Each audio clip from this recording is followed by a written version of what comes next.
no gol de fundo. Partiu, levantou, a bola fechada, desvio de cabeça, é gol! É gol, é gol, é gol, é gol, é gol! Mário Sérgio!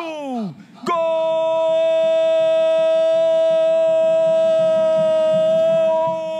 do Avaí! Formosa, cheia de graça, o time da... Mário Sérgio, lateral esquerdo. É bola pra frente. Camisa 33 a dele. Levantamento do Pedro Castro.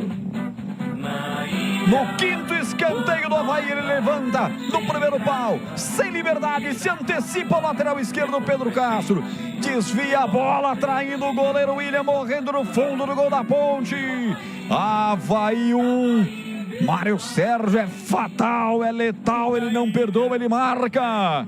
Avaí 1, Ponte nada. O que vale é o detalhe com Thaí Vladimir. Cobrança ensaiada, né? No primeiro pau, mas se desvencilhou muito tranquilamente da marcação, Mário Sérgio. Ele estava atrás do Heitor Roca, surgiu à frente dele. Ganhou também ali do Emerson Santos, subiu para mandar a bola para o fundo das redes. Sem chance de defesa para o goleiro William. Abre o placar o Avaí.